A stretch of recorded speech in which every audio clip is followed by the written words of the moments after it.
The champagne glass trembled before it reached her lips. It wasn't the quality of the vintage, though she could have told you the year and vineyard by scent alone, but the sudden, uninvited shudder of the aircraft.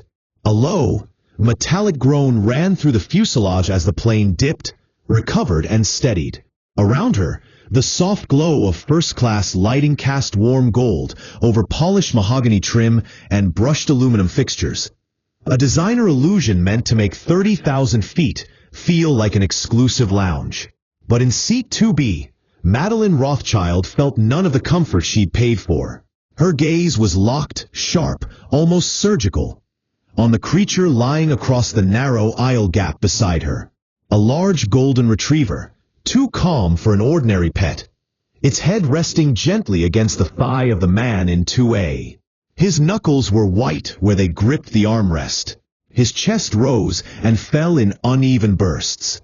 The dog's amber eyes never left his face, tracking every stuttered breath, like it was reading a language no one else understood. The plane jolted again. A silver spoon rattled in its porcelain cup. Madeline's other hand clutched the armrest, nails clicking faintly against the lacquer. "This is exactly why animals shouldn't be allowed up here," she hissed toward the aisle, her voice low but dripping with disdain. The flight attendant, Harper, heard her from 3 rows back. She'd been trained to scan cabins like a security camera, to pick up on the smallest shifts in passenger mood. But this was more than mood. Something was about to happen. She could feel it. The air in first class felt thinner than the rest of the aircraft. The man in 2A sat rigid, shoulders tight under a weathered military jacket that looked decades old. His eyes weren't on Madeline. They weren't on the cabin. They weren't even on the plane. They were somewhere far away. A place Harper recognized from other passengers over the years, though never quite so vividly. The dog moved. Not a flinch, not a startled jump, but a deliberate, purposeful motion. It shifted its weight, pressed its body against the man's legs, and nudged his chest with its muzzle. Once, twice. Slow and steady. The man's breathing hitched, then steadied, just slightly. The engines hummed. The seatbelt sign flickered overhead. Harper's eyes darted between them, heart thudding. Something was happening in 2A and 2B, and she was right in the middle of it. But that moment, the press of the dog's head, the way the man's trembling hands stilled, wouldn't make sense to anyone yet. Not until the whole story was told. 7 hours earlier, the airport was chaos in designer clothing. Harper adjusted the knot of her navy silk scarf in the staff mirror before stepping out into the concourse. The morning rush at JFK was in full swing. Coffee cups clutched like lifelines, boarding announcements bleeding into one another over the PA, rolling suitcases clicking rhythmically on the tile. Her crew ID badge bounced against her hip as she moved toward gate 47. She spotted him immediately, not because he stood out. In fact, he seemed to be trying to disappear into the molded plastic of the waiting area chairs. But because of the dog, the golden retriever sat squarely at his side, wearing a black harness with bright yellow patches that read service animal in bold block letters. Its coat was so well-groomed it almost glowed under the fluorescent lights, and its posture was military in its own right. Alert, steady, unshakable. The man beside it looked weathered. Mid-70s maybe, his skin the leathered kind you get from decades of sun exposure. The jacket he wore, olive drab, frayed at the cuffs, was the kind of thing that belonged in a shadow box display, not on a chilly October morning at an airport. He kept his eyes down, one hand on the dog's harness handle, the other resting on his thigh. Harper glanced at the boarding list. Seat 2A, first class. That explained the early arrival. Veterans rarely bought their way into those seats. Someone had upgraded him. Across the waiting area, Madeline Rothschild was the opposite of invisible. She was standing, no posing, by the boarding gate sign, phone pressed to her ear, designer tote bag dangling from one manicure hand. Her voice carried just enough to reach Harper over the din. Yes, I told them no citrus garnish. The champagne last time had lime in it. Can you imagine? And for what I pay for these flights. The gate agent smiled politely without actually listening. Harper made a mental note. 2B. This was going to be one of those passengers. By the time boarding began, the contrast between them was almost comedic.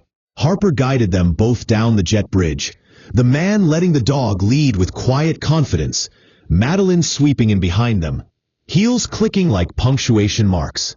The moment Madeline saw the dog settle into 2A, she froze mid-step. "There's a dog," she said, as if Harper had somehow missed it. "Yes, ma'am," Harper replied in the neutral tone of someone who'd said the same sentence 100 times before. "He's a certified service animal. He'll remain under the seat in front of him for the duration of the flight." "That's my seat." "No, ma'am. You're in 2B. Right next to him." Madeline's eyes widened slightly, the way someone reacts to a bad smell. "You can't be serious. I have allergies. And fur." Harper kept her smile in place. "I can offer you a seat farther back in business class if you'd prefer." Madeline's laugh was sharp. "Business? Do I look like I fly business?" The veteran said nothing, but his grip on the harness tightened. The dog didn't move, didn't blink. That was the first spark. The fire would come later. The gate agent pretended not to notice the tension as Harper guided Madeline into her seat.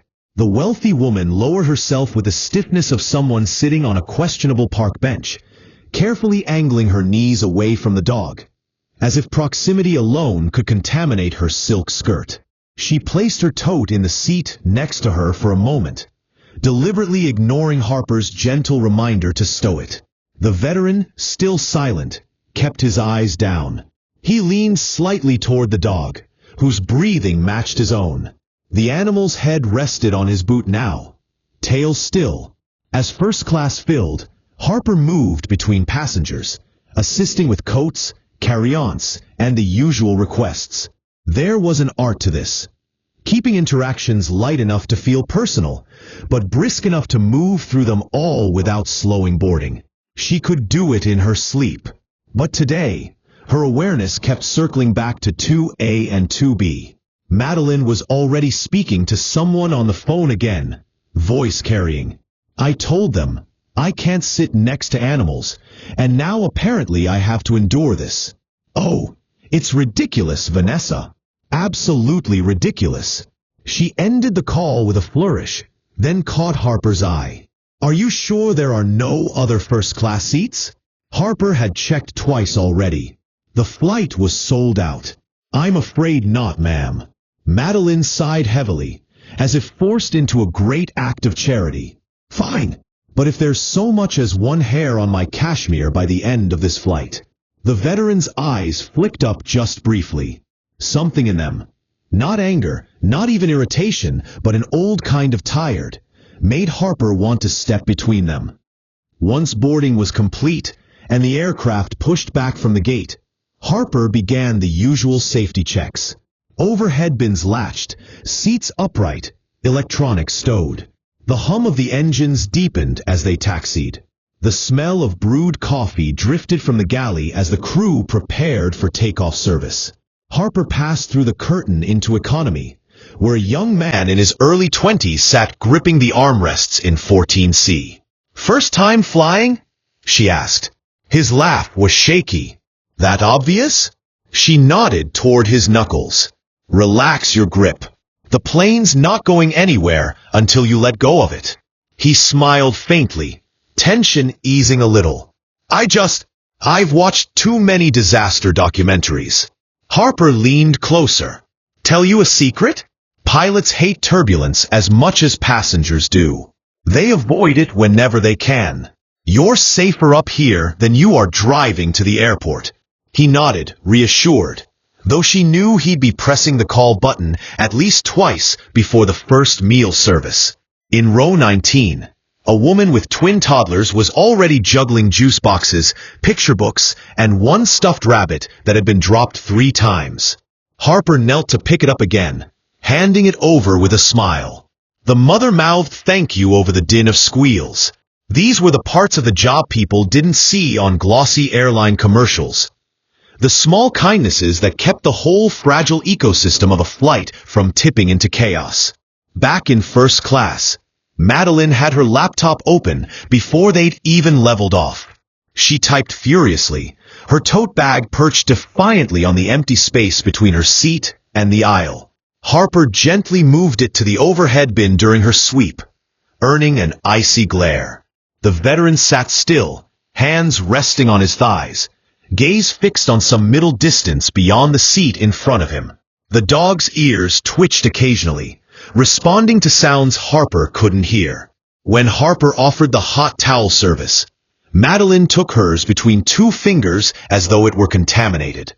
The veteran accepted his with a small nod, pressing it briefly to his face before setting it aside. Meal service began 40 minutes into the flight. The aromas of seared salmon and truffle risotto filled the cabin. Harper moved through first class with the efficiency of someone who could balance a tray in turbulence without spilling a drop. Madeline ordered the salmon, specifying absolutely no dill garnish twice. The veteran declined the main course entirely. "Just coffee," he murmured. "You sure?" Harper asked. "We've got some fresh rolls just out of the oven." He shook his head. "Coffee's fine." The dog shifted slightly, pressing its chin against his knee. Harper noticed his hand drop almost unconsciously to the animal's head, fingers moving in slow strokes.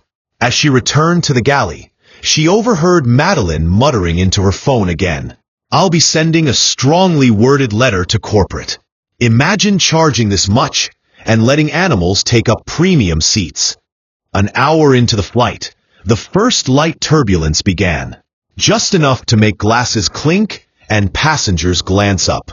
The seatbelt sign chimed overhead. In economy, the nervous young man gripped the armrests again. In first, Madeline toothed under her breath. The veteran's breathing changed. Harper caught it from the aisle. A subtle shift, faster, shallower. The dog was on alert now, eyes fixed on him. "Everything okay, sir?" Harper asked softly. He nodded, but his gaze was distant again, somewhere thousands of miles and decades away. Half an hour later, Harper was in the aft galley helping a colleague when the interphone buzzed from mid-cabin. A medical situation in row 22. A passenger complaining of dizziness and shortness of breath.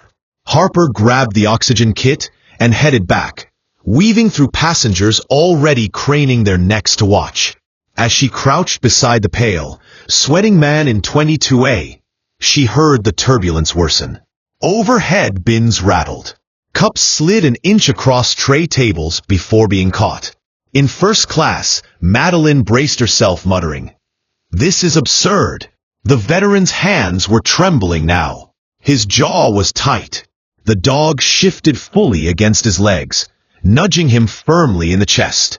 It was the same motion Harper had seen earlier in the day, before she knew its meaning.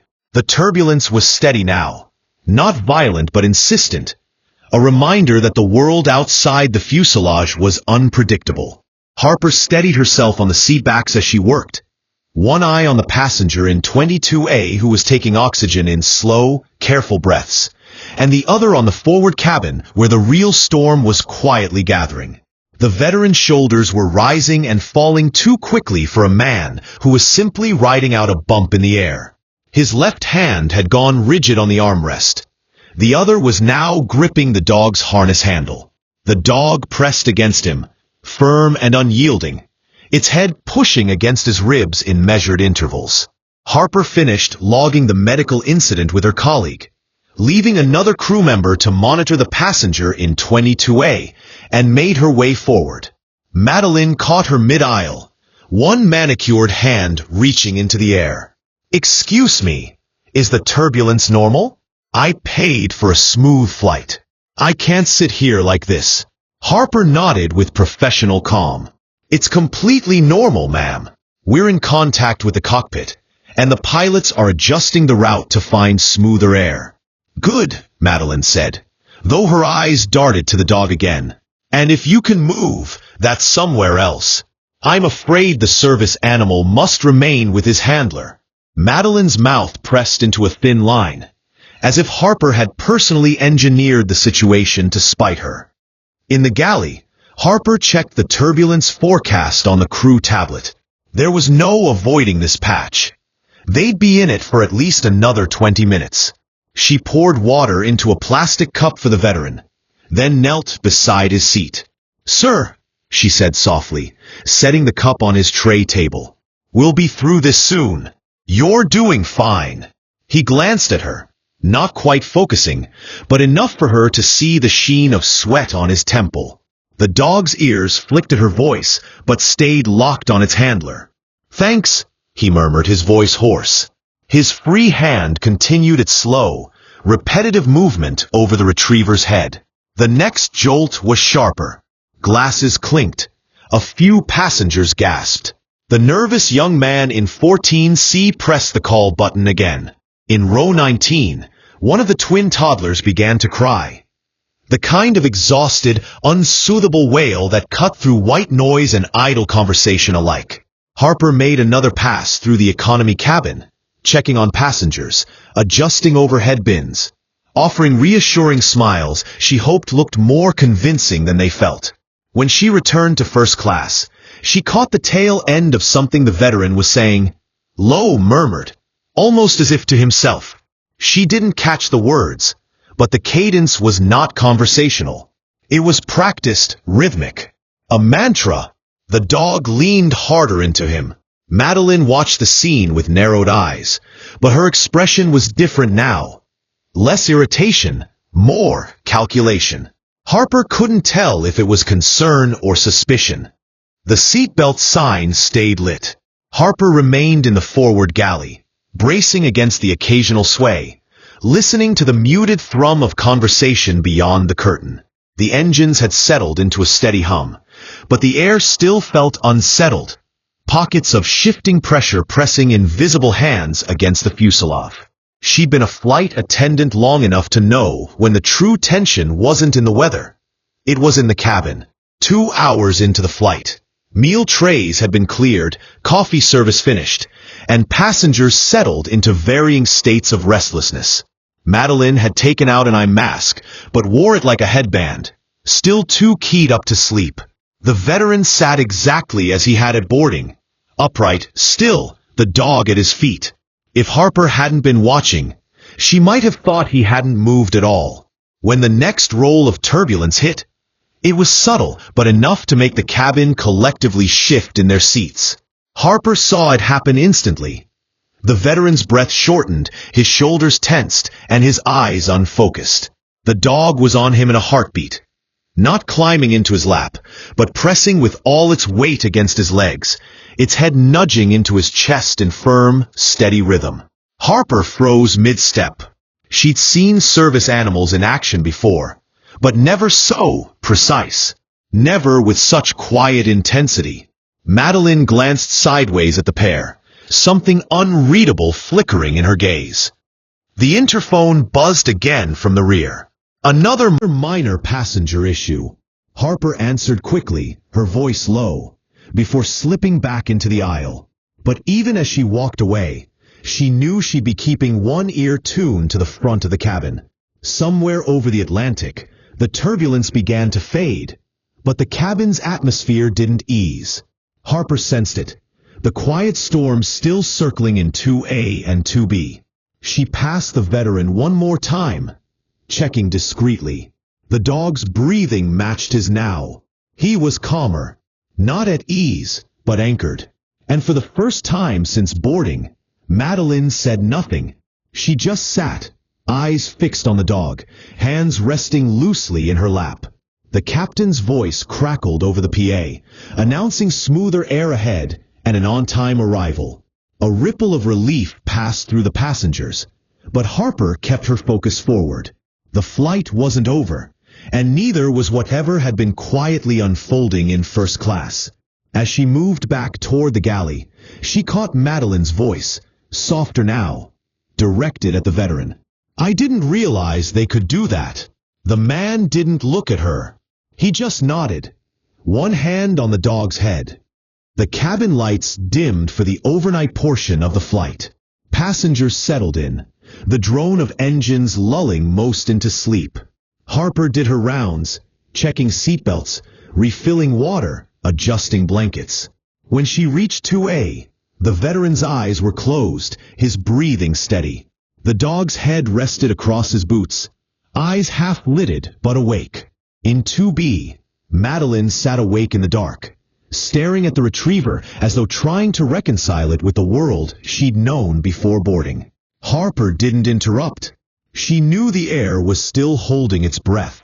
The cabin was quiet, save for the low drone of the engines and the occasional rustle of fabric as passengers shifted in their sleep. Dimmed overhead lights washed the first-class cabin in a soft amber glow. Somewhere beyond the curtain, a baby in economy whimpered in its sleep before settling again. Harper had learned to read a flight by sound. The collective breathing of 100 strangers, the cadence of seatbelt clicks, the muffled thuds of lavatory doors. Tonight, everything sounded calm. But calm was deceptive at altitude. She knew better than to trust it. In 2A, the veteran had dozed off, head tipped slightly toward the window. The golden retriever lay across his boots like a living blanket, eyes half shut but alert, ears flicking toward every noise. In 2B, Madeline Rothschild sat upright, awake, gaze fixed not on her tablet or phone, but on the dog. Harper passed by quietly, checking seatbelts, adjusting a blanket for the elderly man in 3C, collecting an empty champagne flute from the couple in 1A. As she reached the forward galley, the cockpit door opened slightly, and the captain stepped out. "We've got a weather cell ahead," he murmured. "Nothing dangerous, just some choppy air.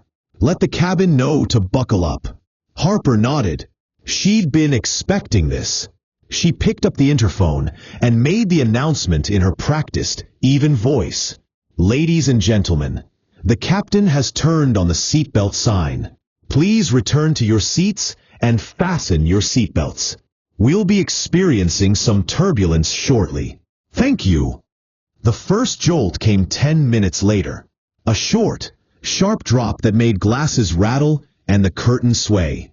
Harper braced herself in the galley, one hand on the counter. She could hear the sudden intake of breath from a nervous flyer in 14C, followed by the soft chime of his call button. In first class, Madeline gripped the armrest with one hand and steadied her champagne with the other. The veteran's head snapped up. His gaze went to the middle distance again. Not the cabin, not the window, but somewhere else entirely. His breathing picked up speed. The dog moved instantly, pressing its full weight against his legs. It nudged his chest once, twice, the same deliberate motion Harper had seen before. The plane jolted again, harder this time. Overhead bins groaned. A spoon clattered to the carpet. Somewhere in business class, a passenger swore under their breath. Harper stepped into the aisle, her eyes on 2A. "Sir, you're all right. We'll be through this soon," she said, keeping her voice low and steady. He didn't respond. His breathing was too fast now, his shoulders rigid. The dog shifted again, leaning harder, licking his hand once to break the spiral. Madeline watched, frozen. Another jolt hit. The veteran's hand flew to the harness strap like it was a lifeline. His eyes were glassy now, but not with tears, with a faraway look that Harper recognized too well. She'd seen it in soldiers returning home, in passengers who couldn't stand the sound of sudden loud noises. The dog leaned up, resting its front paws lightly against the man's thighs, muzzle pressing to his chest in a slow, grounding rhythm. It was methodical, like the animal had done it 1,000 times. The turbulence smoothed briefly, then another wave rolled through, tilting the cabin. A glass of water slid an inch across Madeline's tray table before she caught it. She was still staring at the man and his dog, but her expression had shifted. Less annoyance, more realization. The dog licked the veteran's hand again, eyes locked on his face. His breathing began to slow. Just a fraction at first, then more. Harper stood nearby, not intervening now. She could see it. The dog was doing its job better than any human could in that moment. When the bumps finally eased, the cabin exhaled as one. Seatbelt buckles clicked as passengers loosened them slightly. Harper made another round, checking for spills or shaken passengers. When she reached 2A, the veteran looked up at her. His voice was quiet, but steady now. "Sorry about that." "No need to apologize, sir," Harper said, and meant it. Beside him, Madeline adjusted her carry-on in the footwell. The movement was subtle, but Harper caught it. She'd shifted it just enough to give the dog more space. For the rest of the flight, nothing more was said about the seating arrangement. Madeline kept her headphones in, but didn't use them. The veteran sipped his coffee slowly. The dog slept at his feet, chest rising and falling in a rhythm that seemed to anchor both of them. As the first signs of dawn touched the horizon outside the windows, Harper made her final rounds before descent. Passengers stirred, stretching and yawning. The smell of fresh coffee filled the cabin again. In 2B, Madeline surprised Harper by stopping her with a light touch on the arm. "Could you bring him?" She hesitated, glancing toward the veteran. "An extra dessert?" "The chocolate one." Harper nodded. She didn't announce it when she placed the dessert on 2's tray table. She just saw the veteran glance at it, then at Madeline, and nod once in quiet acknowledgement. The landing was smooth. Passengers rose, gathering their belongings, the cabin filling with the rustle of coats and the mechanical clunk of overhead bins.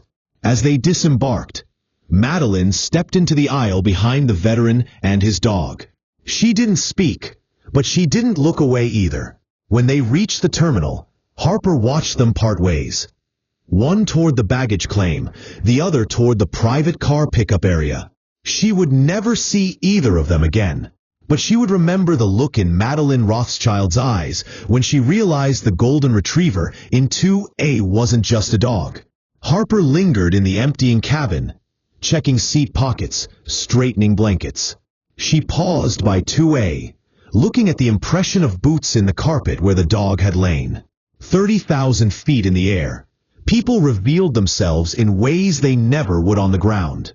Some passengers just flew, others survived.